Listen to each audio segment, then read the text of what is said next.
Hello, babes. Oh my goodness, how long has it been since I've done one of these? Too long. I feel like I haven't uploaded in like nearly a year.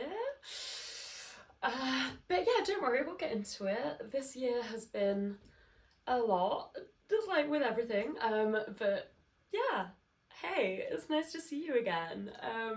This is my little podcast where I talk about everything I've been doing, knitting wise, business wise, personal wise. Yeah, there's so much to catch you up on of everything that's been happening in the last year or so. Also, happy Brat Summer to those who celebrate. I shall be partaking in a Brat Summer. We'll get into it. How's everyone been? How's it all going? I'm wearing my new design, the solstice jumper. Which, don't get me wrong, I'm a few days off. I think solstice was yesterday. I'm filming this on the 21st. Or is solstice today? Don't worry about it. Time is just a concept. And this is my first lace design. I love it. I'm never normally a lace girly because I obviously love doing like big, chunky, mauled winter jumpers, which you can only wear like, a certain amount of the year. So I figured I'm gonna have to knit something lace if I want to wear a sweater in the summer. So yeah, it's really cute. It's super simple because obviously I need a lace that I can watch my trash TV to. I cannot be doing like an 8-row repeat where I need to keep checking the pattern and I'm losing track of where I am. It's a 2-row repeat. It's super simple. As long as you can like memorize those 2 rows, you're pretty good to just stick on your perfect match and just knit this. You'll be absolutely fine. So yeah, I'm gonna drop this pattern tomorrow. I need to just give it a quick proofread to check that I haven't made any egregious spelling errors. And then I'll put the link to buy it in the description for you all. I'm also gonna do just like a quick YouTube tutorial just for the stitch, because it's super simple to master. I think lots of people get put off by lace. I mean, obviously I do as well, like the really complicated ones. But as long as you can like purl two together and do a yarn over, you're going to be absolutely fine. So it's really great if you want like a simple turn your brain off lace pattern, and it's really great if you want to like challenge yourself and do something new. If you haven't done lace before or you're kind of like new to lace, I think this would be a great option. Yeah, I actually made this in the yarn from a recycled Zara dress that I found at a car boot sale for like £1. And I hated the dress. It was like a long, sort of shapeless knitted maxi dress in like tape yarn, so it was super heavy and just, yeah, looked a little bit bizarre. So I unraveled it like a year ago and was thinking, oh, I'm gonna do something amazing with this gorge yarn that isn't a like shapeless maxi dress. And yeah, I think it's taken me like a year to finally get this finished and get the pattern done, because whatever, you can take your time with a project. There's no time limit on like when you can use a yarn and it expires. So yeah, here we are. The time has come for like a cute summer pattern, I feel. Anyway, sorry if I'm a little bit hay fevery as well. Obviously I don't film one of these for like a year and then I get the urge to do one on a day where like my body is rejecting the air around me. So soz for like my gorgeous nasally voice. Let's see, I have so much to fill you in on. Yeah, this year has been, I feel like my Saturn return came like 2 years too late. Like it should have happened when I was 29 and it somehow happened this year. Like this has been a full-on year for mental health, for the business, for just like personal transitions and transformations. Um, it's just, yeah, it's all coming in one big swoop, and that's fine. I'm strong, I can handle it.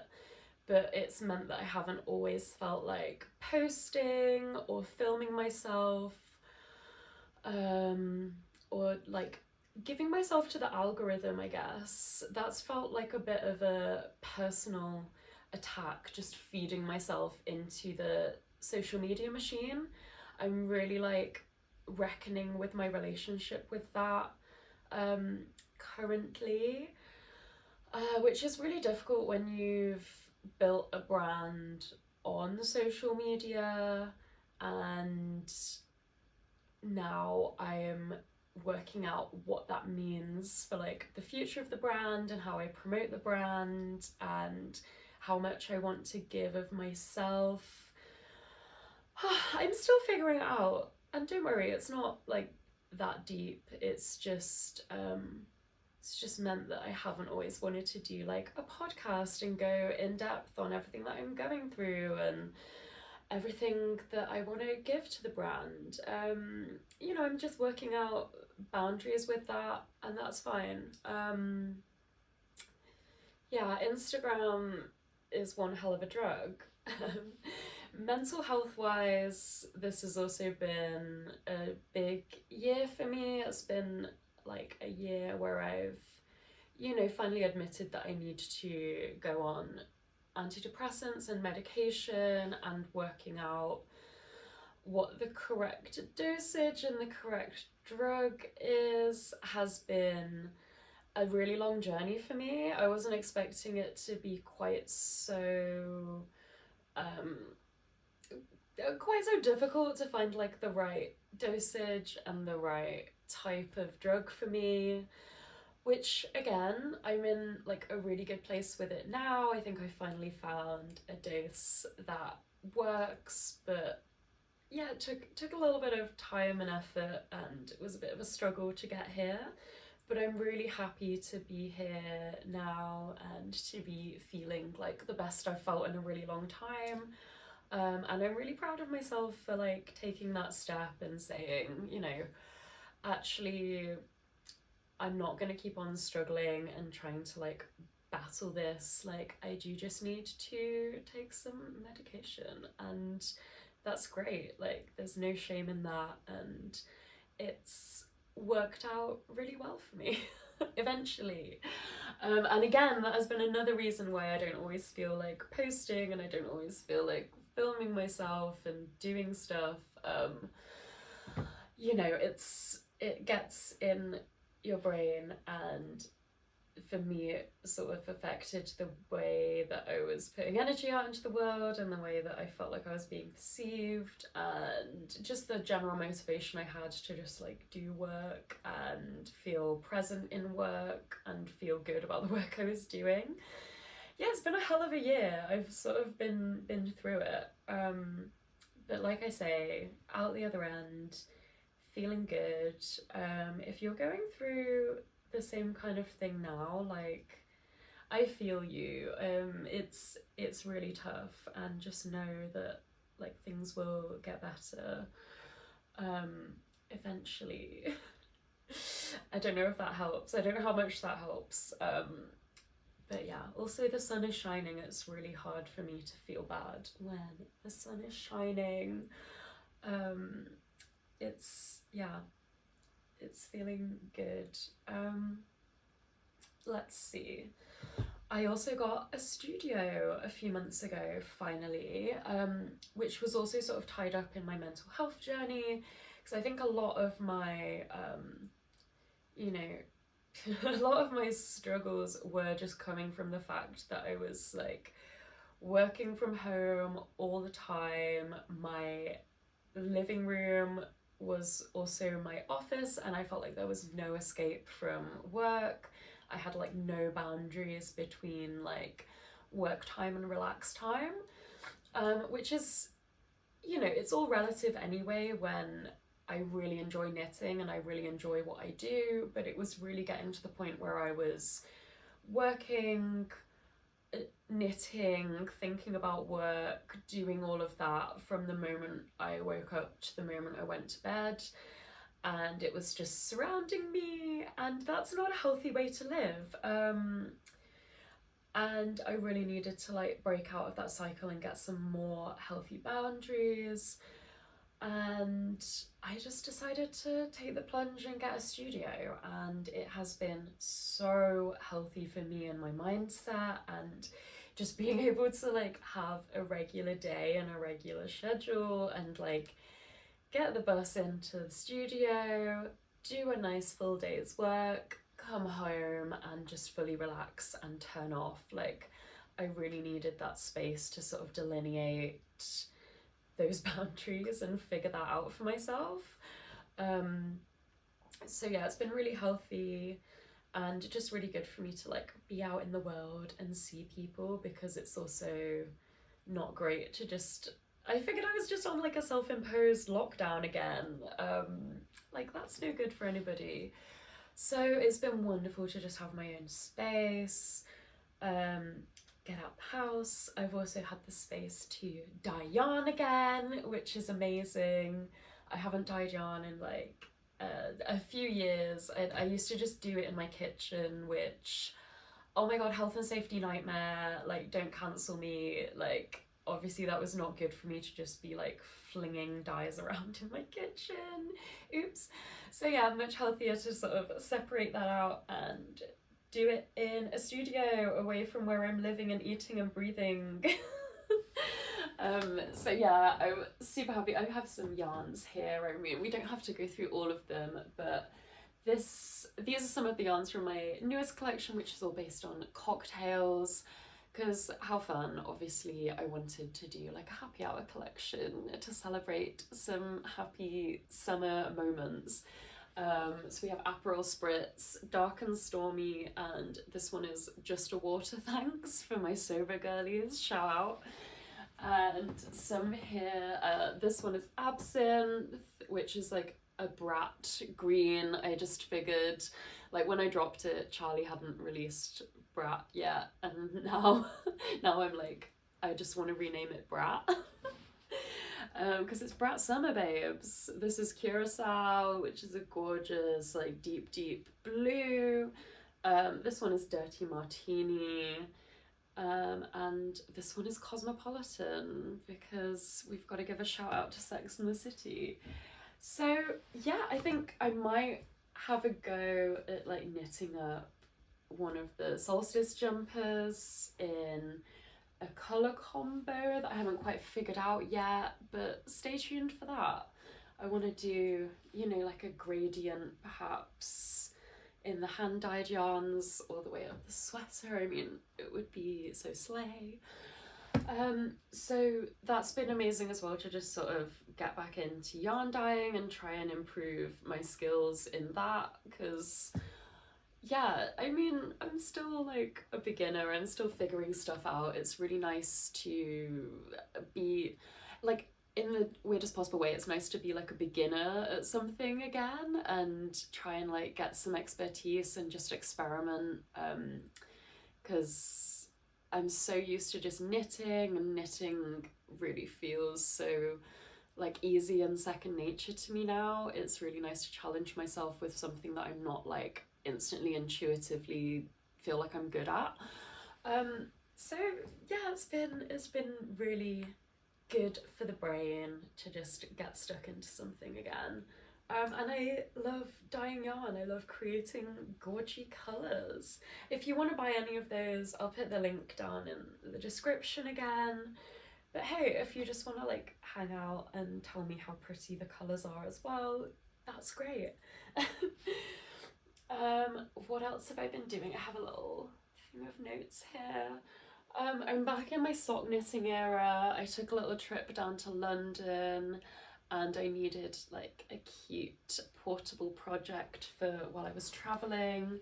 So I've just been like knitting really simple socks again.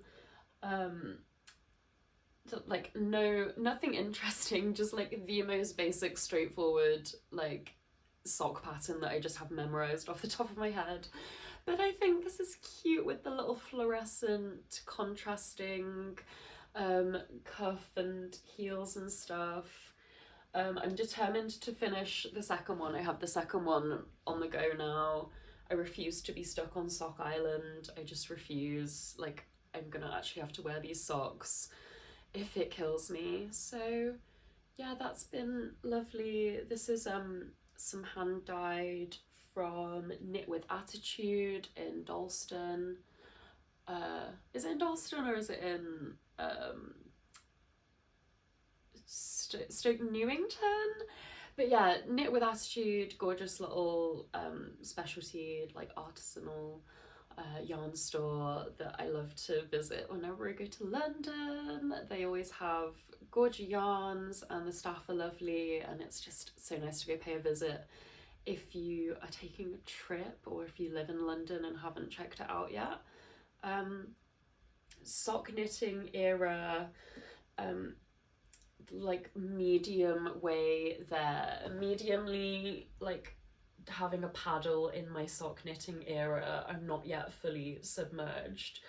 But I don't know if you guys know any like sleigh kind of easy sock patterns that I can do while I'm like watching TV that aren't like super complicated, just like drop them in the comments. I would love to challenge myself a little bit more past the like straight up and down like top down socks. But hey, I mean, it's all good. They're gonna be cute socks no matter what. Oh my god, the next thing I have in my notes is I'm buying a house. I can't believe it's real. I kind of don't even want to say anything until it's all happened and it's all gone through. I don't want to jinx anything, but fingers crossed we will be moving in to our own house this summer at some point soon. I mean, I say I'm buying a house, I'm buying a flat. Because houses are bloody expensive. I don't know if you knew, I don't know if anybody knows this, but the housing market, houses are kind of expensive. But I managed to get a really good deal on a gorgeous 1930s flat. With all the original features. So it has original 1930s hardwood parquet floors. It has the original windows, which are gorgeous, like little stained glass leaded windows. It has the original cupboards. It has the original lights switches that are like little metal balls. It's absolutely stunning. I can't wait to be in. I can't wait to decorate. I'm so sick of like renting and paying money to a crappy landlord that like never fixes anything. So yeah, fingers crossed it's all like with the solicitors now and they need to handle all the contracts. But yes, we will be in, and kind of slay that I managed to like buy a house with my knitting biz. Like, proud of myself. Like, don't get me wrong, obviously I also teach as well, like I do have like another job, but damn, like it's kind of a big deal in the UK to get like a mortgage when you're self-employed. So proud of myself, we made it happen. Yeah, thanks if you ever bought a pattern from me and helped me to be able to buy a house. I'm proud of myself. Also, my boyfriend is helping me, but yeah, I scraped together the deposit myself. You know, it's very cool. I'm gonna become like an interiors blogger. I can feel it. I'm gonna become like so insufferable and have like the most insane decorating interior design content.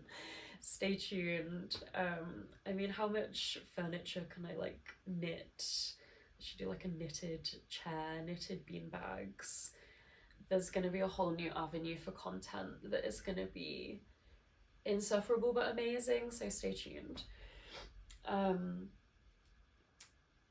yeah, my new thing, in my notes I just wrote loud luxury, because I think my new thing is like having, how do I explain this? Like, I want to do like the row. I want to do gorgeous, simple, straightforward patterns.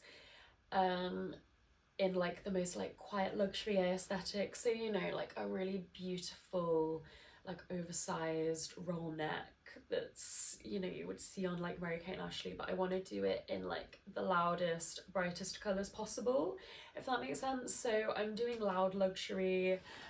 This this jumper was like my attempt at some loud luxury. This is in my hand-dyed chunky yarn, and the colour is Shiny Disco Balls. And I just wanted like a really gorgeous, like perfectly fitted, sort of relaxed jumper that I could just wear constantly with everything. As soon as there was a breeze, I would just whip out my like signature jumper, and you know, all of the details are just gorgeous. Like you've got the invisible cast off and cast on. There's some little splits at the side, so you can see like this slightly longer back panel.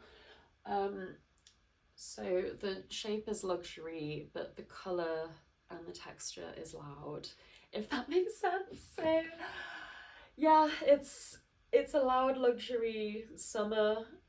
Um, the girls who get it. Don't worry about it. It's loud luxury, and the other thing that is like the most loud luxury is, drum roll, my bad idea dress. Ah. So again, it's like the most gorgeous, like simple dress shape, and then I wanted to do it in like every color and every texture under the sun. This took me, no joke, this took me like 3 months on and off of knitting, and I don't even want to weigh it because I know it's probably over 1.5 kilos. Like this is heavy. Like it's crazy how much like time and yarn it took. But I wanted to do it. I think it's by Larka Bagger. It's from her book Close Knit. Or I think the Danish version is called Strick. And I there's a part in her book where she talks about like you don't half-ass it, like it's a lot of knitting, it's not for the faint of heart, like you have to commit to it 100%. And I was like, yeah, like I'm doing that. If I'm doing this, I'm finishing it, and I'm not gonna moan about it, and I'm gonna make like the most amazing like heirloom incredible thing. And I ended up wearing this to the royal garden party. Um, Long story. I got invited to the garden party because I volunteer for the Knots LGBT network, and we won the King's Award last year, which is like a huge deal. It's like an MBE for a charity or a voluntary organisation.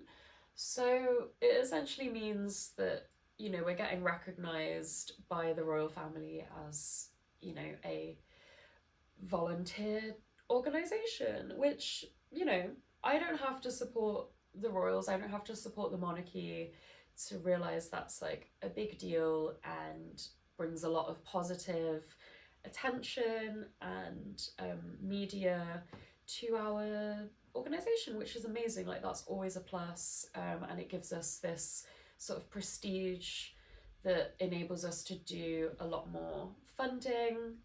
My thoughts on the royal family, let's keep that for another day. But when there's an opportunity to go and drink and eat on their dime, of course I'm gonna go. I'm not gonna stand up for the national anthem, but I'm gonna go and eat a delicious piece of cake at the palace. Call me a hypocrite, I don't care. So I wore this to the palace, and oh my god, it like all of the knitters in the crowd came up to me and they were like, wow, I love your dress. Like, did you knit it? I could tell. And it was such a conversation starter, and I ended up talking to like the most amazing people all about their crafting and their knitting. And if you want to like make friends in a crowd, just like wear something that you've obviously made and all of the knitters will come out and say hello to you. It was so cute. It was so much fun. I had the best time. When I tell you it chucked it down all day. Um, which was not ideal when I was wearing like 1.5 kg worth of wool. It just sucked it up like a sponge. I was weighing about 10 kilos worth of dress by the end of the day because it just sucked all the rain out of the air. But it was fine.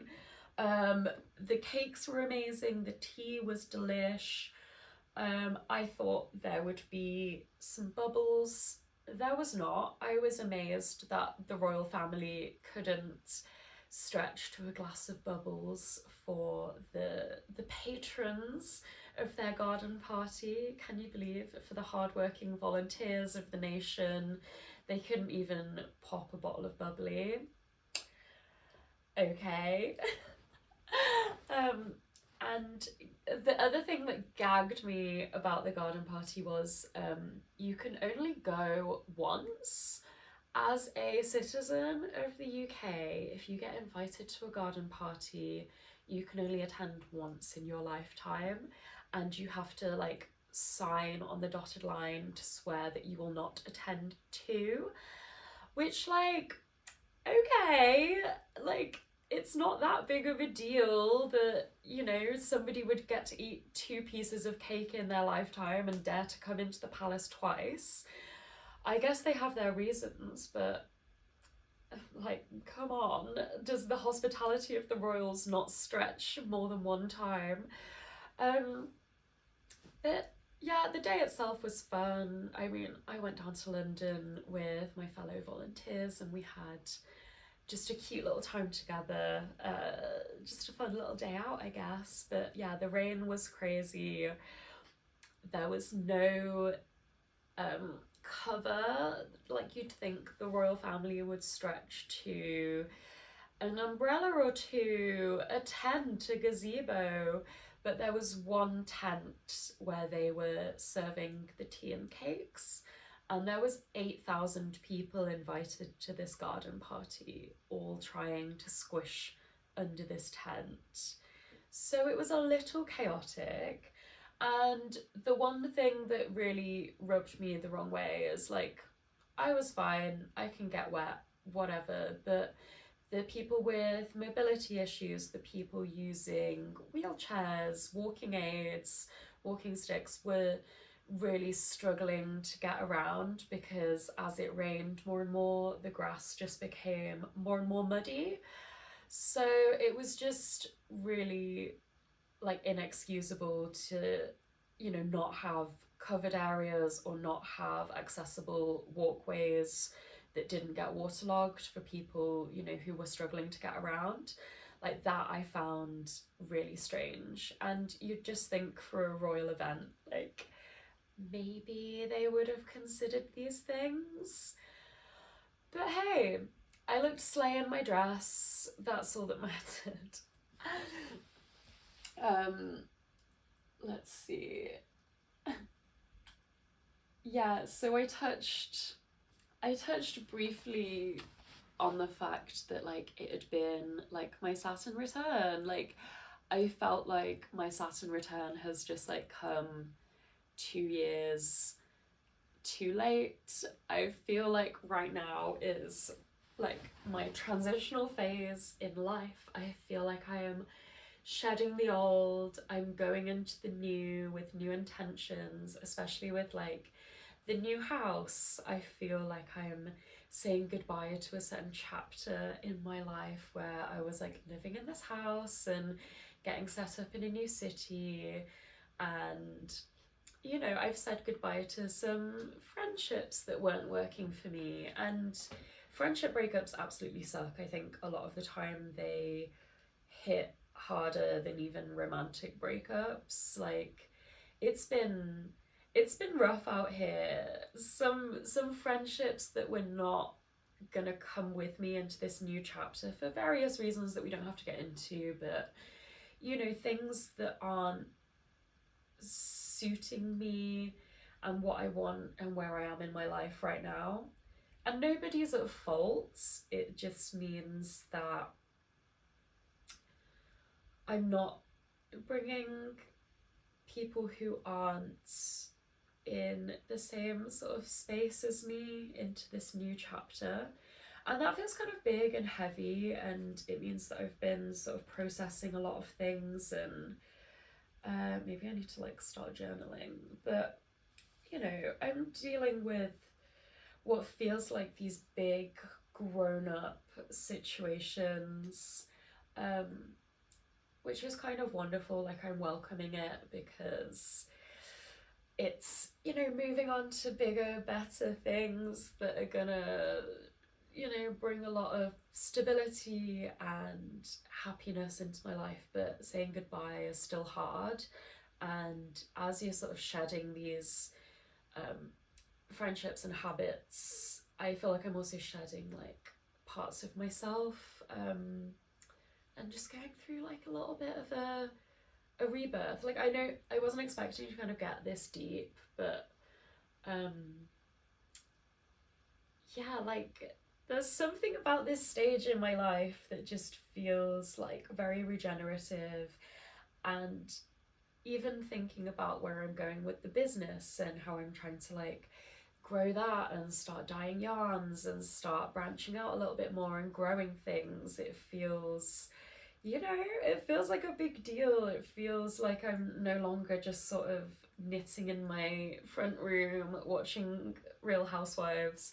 Like, I have a studio now. I'm really stepping up and like trying to actively step up in how I approach things and how I approach the world now that the business is also stepping up. So, you know, that's a really wonderful thing. But it's hard.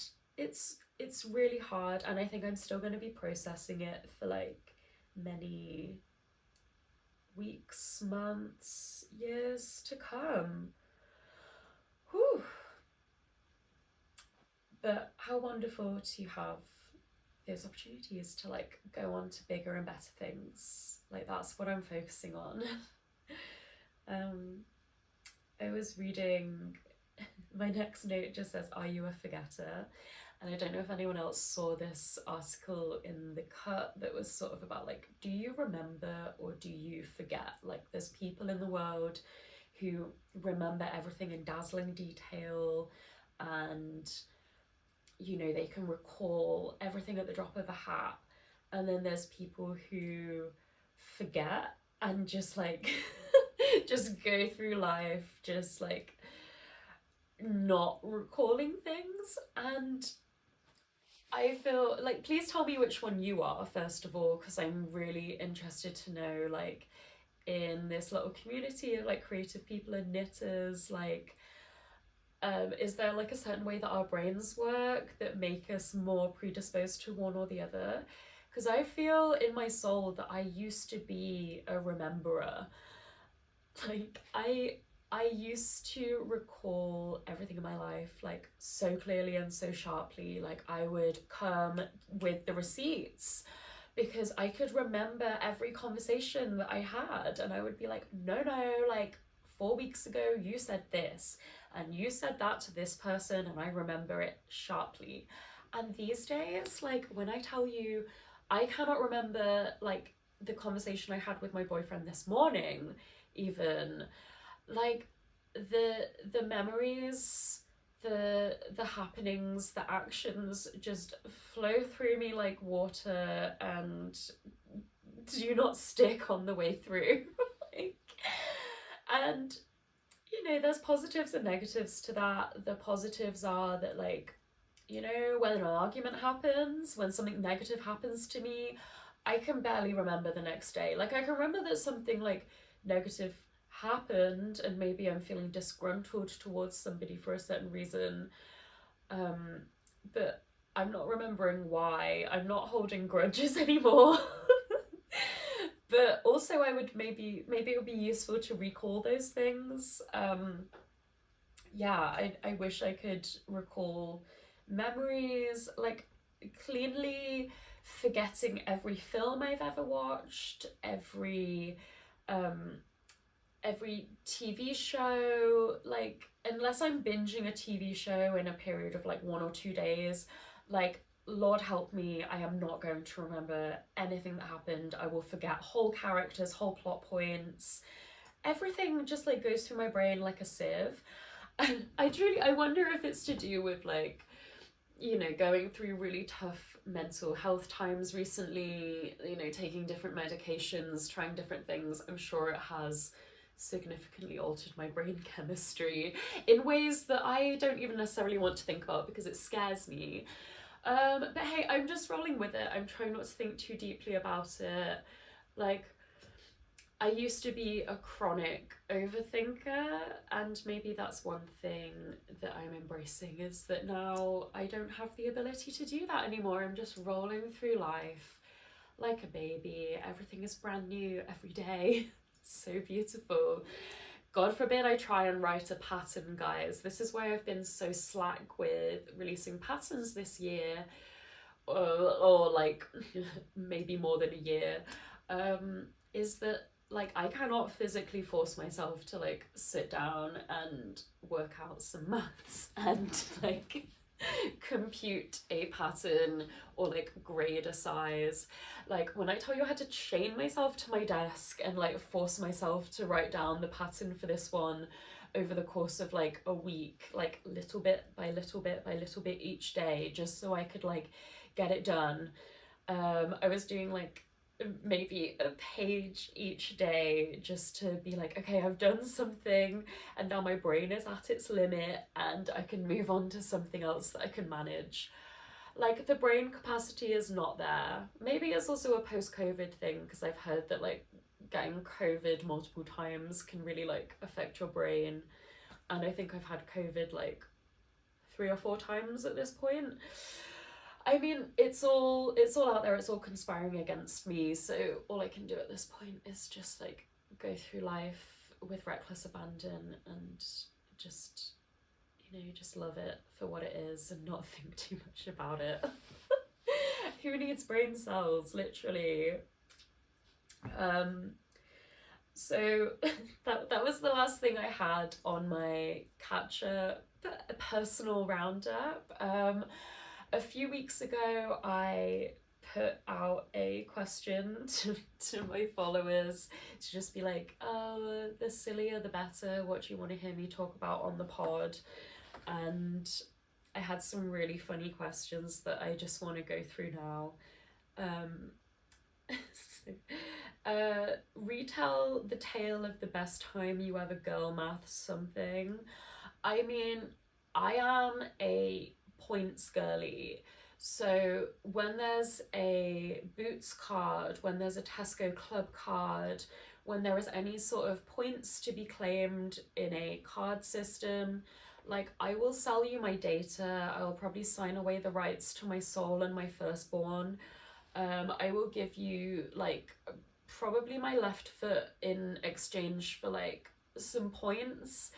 I absolutely love that. So I will spend like hundreds of pounds at Boots just because it means I get like £4 worth of points. Like I was literally thinking over the weekend, like I'm loading up vouchers to be like spend £40 and get 40 points, which is like it's girl math, but it makes sense to me because I love to see the points on my little app and my little card, and it takes like years to save up for a perfume or something big, but when you get there, oh my god, there is no better feeling in the world. Like, are you kidding me? Like, I've been spending hundreds of pounds year after year to save up to get this one little thing. Oh my god. I I can like feel the adrenaline coursing through my veins just thinking about it. And the next one is, would you rather have one extra big toe or two extra pinky toes? This is such an important question, and I'm so glad you asked. I feel like I would rather have two big toes because it would be easier to wear flip-flops like between the two big toes. Because normally flip-flops like really irritate me at the beach, and I get a little blister between my big toe and my little middle toes. So if I could somehow circumnavigate that and have some sort of two big toe situation, that would be great. My next one is from Paradox. Hey babe, who I share a studio with, who has asked me to rank every Stardew Valley NPC. And before doing this pod, I actually went through and wrote down a list. So number one is Leah, who I always marry in Stardew because she's my girly. She is like a frustrated artist. She's like a romantic at heart. She loves wine and goat's cheese, and you want to like wine her and dine her and take her for a picnic. She's a cutie. Second, Abigail, badass bitch, purple hair, don't worry about it.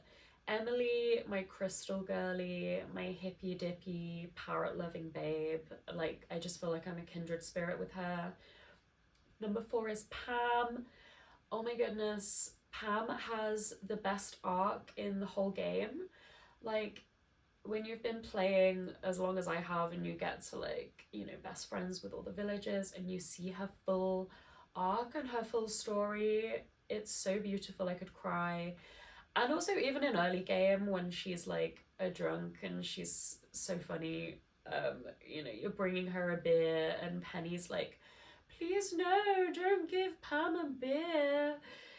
Penny, shut up. Next we have Evelyn and George, like the adopted grandparents of my dreams. I love them. George is a tough nut to crack, but when you get in there, he's got like such a cute gooey Santa, sweetheart. Evelyn, just granny of my dreams. Next is Robin.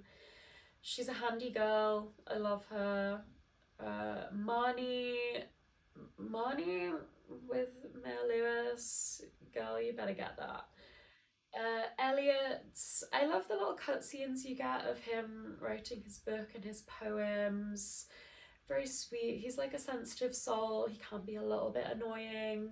We're getting into slightly mid territory now. Like, I find his dress sense annoying, but that's not the biggest crime in the world. Next, Gus, again, a little bit mid. He's a bit boring, but I like his sort of foodie tendencies and how like into it he gets when you give him his favourite food.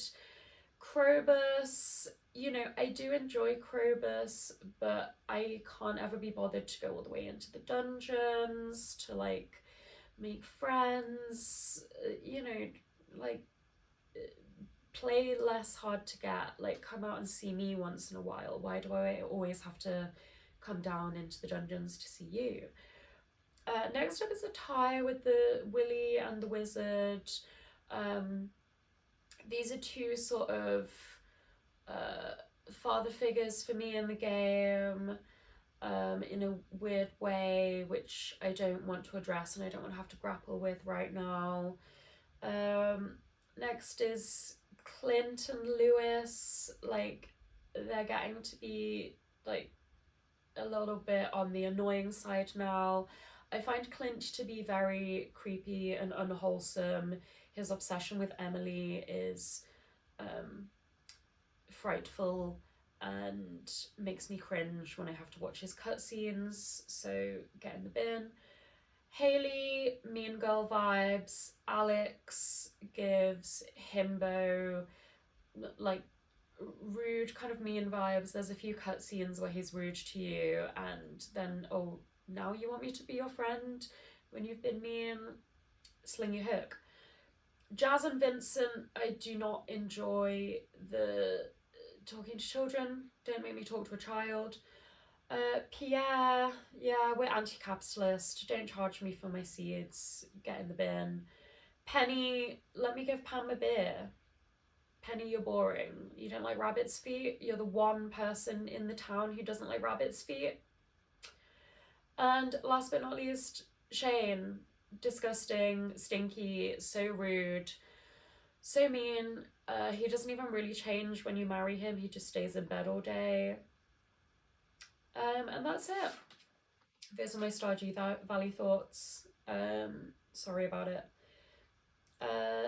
The next question is milk in first or last for a cuppa. I don't normally drink milky tea. I will if there's like nothing else. I don't mind. But my favourite sort of teas are like fruity ones or green teas or, you know, herbal sort of situations that I will just drink without milk. Any tips for how to read knitting as you go? This is such a good question because a lot of patterns, and a lot of patterns that I write will just say like, keep pattern correct as you go. Like if you're doing some shaping on an armhole or on a neckline, it would be impossible to write out a pattern for every size and every stitch you would have to do for every part of the grading, if that makes sense. It would be like a 20-page long pattern to just figure out, you know, like the correct stitches for each side, and it would be really hard and confusing to read and impossible to write.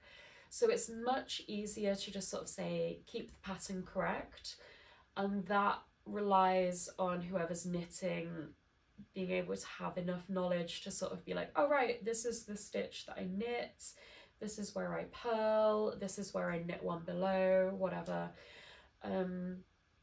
So my tips are just practice, you know, experiment with a lot of different stitches, get to know what your knitting looks like in different stitches. So, you know, whether you're just doing like little swatches of lace or experimenting with like a new technique just to try it.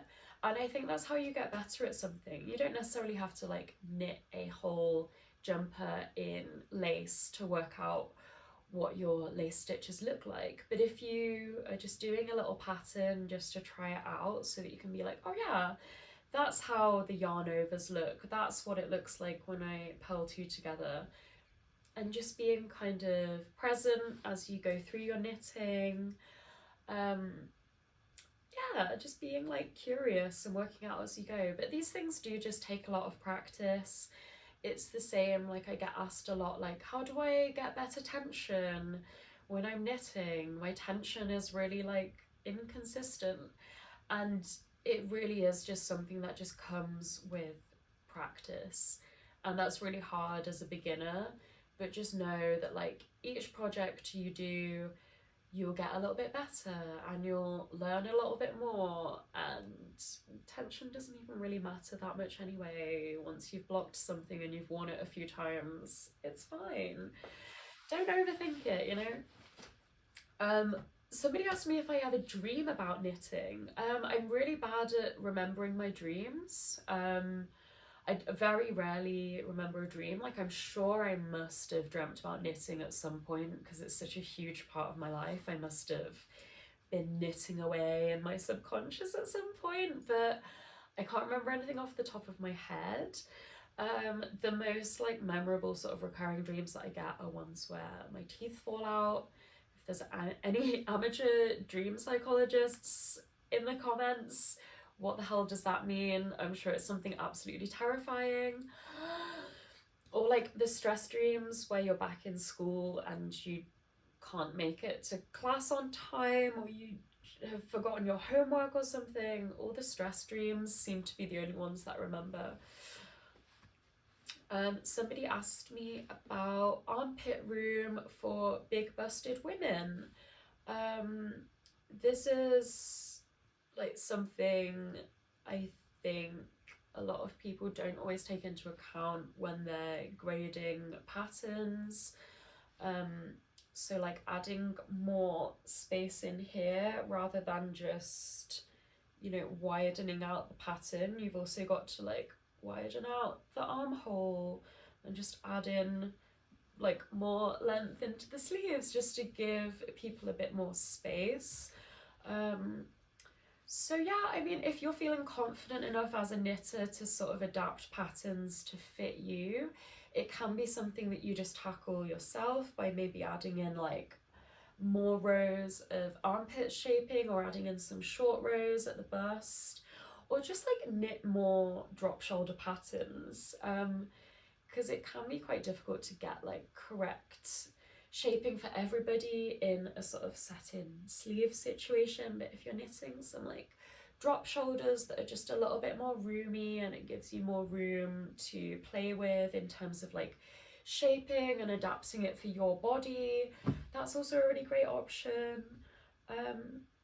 Yeah, just adapting as you go, just like try things on as you go and see how they're fitting you, and don't be afraid to, you know, add in more length, add in some more stitches and shaping, and figure it out as you go. You know, this is the beauty of knitting, is that we're like doing it one row at a time and we're figuring it out for ourselves. So just like feel empowered to adapt and change things if they're not working for you. What smell do you hate that others seem to like? I hate the smell of most men's aftershaves, probably because I link it with somebody being like really obnoxious and really disgusting and just walking in with like too much aftershave on, but most of them just like get right up into my nose and really irritate me. If you were a frog, would you live in a hollow stump or a flower pot? Like, this just really gets to my being. I feel like you really see me. I feel like I would live in a flower pot, but surely a hollow stump gotta be so nice to hide in on a sunny day, just to go cool off in a hollow stump. Beautiful. Which luxury fashion house would you throw in the bin? Oh, there's so many that just suck. I think Louis Vuitton is so like ugly and horrible at the moment. It's so like fast fashion adjacent. Dior looks horrible at the minute. This is all my own opinion, right? Like, it doesn't matter if you like these brands. It's just, obviously I don't even have enough money to wear these brands.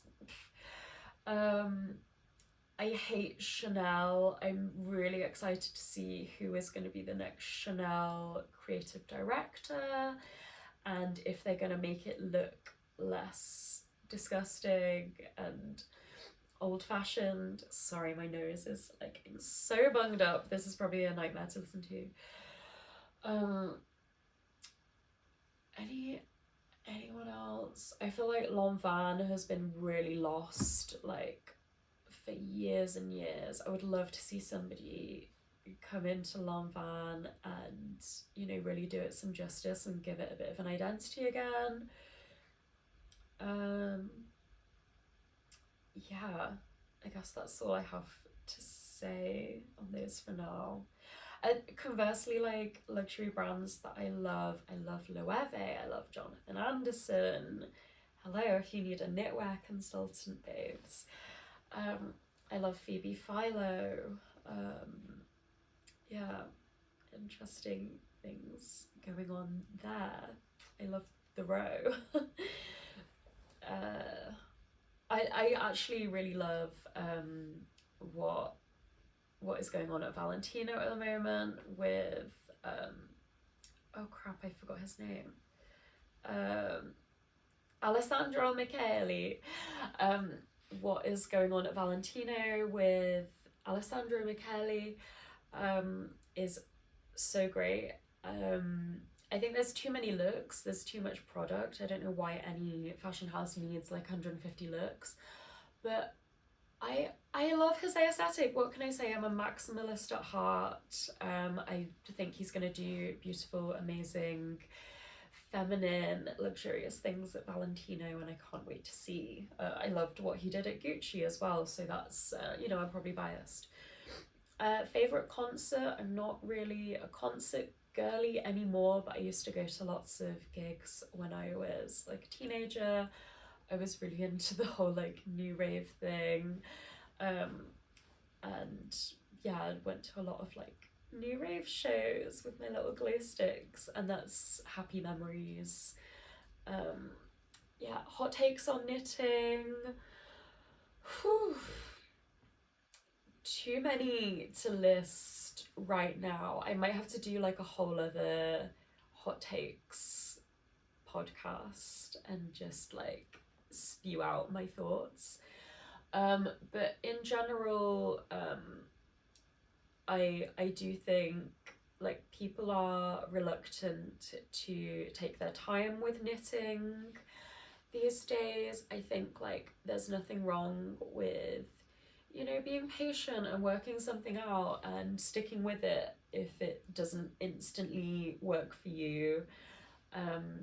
And that can give you like a lot of knowledge, just like working through something. You don't necessarily have to like reach out to the designers as soon as you don't understand something. I'm gonna get shady. Or the second there's like a technique that you don't know, you know, it's okay just to watch a tutorial video and figure it out and work it out for yourself. Like that's a really wonderful learning experience. Why do households in the UK have washing up bowls? This question cracked me the hell up because my Dutch friend also asked me this a few weeks ago, like, why do you have like the little plastic bowl that goes in the sink for when you're washing up? And like, I have no idea. I have no good answer for you. Like, why do we have that? I guess if I think about it, like maybe we use a bit less water because you're not filling up the whole sink, but I have no idea. And I use one, and I don't know why. I couldn't give you like a good reason. It's just habit, I guess. My family had one, so I have one, and I don't know if anybody knows and can think of a good reason, like why we're all brainwashed into using a plastic bowl. And then the last question, thoughts on knit trousers. I've seen some really lovely knitted trouser patterns. They're not for me. I don't think I would wear like knitted trousers personally. I just think I would get sweaty, especially because I love doing like chunky knits. I couldn't see myself knitting like chunky trousers. Yeah, I don't know. I worry they would like go all see-through and get a bit worn out on my bum area from sitting down all the time, but I think some of them can look so lovely, like a lovely pair of like crochet summer trousers is such a slay, for the girlies that can pull that off. So yeah, that is the end of my first podcast in forever. I'm not going to make any promises. Maybe I'll do these on a more regular basis, depending on where my brain is at. But hey, thanks for coming along with me on this lovely journey. Thanks for listening to me and all my woes and life roller coasters and troubles and issues and joys. Isn't life wonderful? Feel free to like, subscribe, go follow me on Instagram. That's where I'm actually posting and putting myself out there a little bit more regularly. And give me a subscribe, all of the good stuff. Because yeah, every little helps. Every cent is towards my future mortgage payments that I'm gonna have to deal with in a bit. Okay, love you guys. Happy knitting.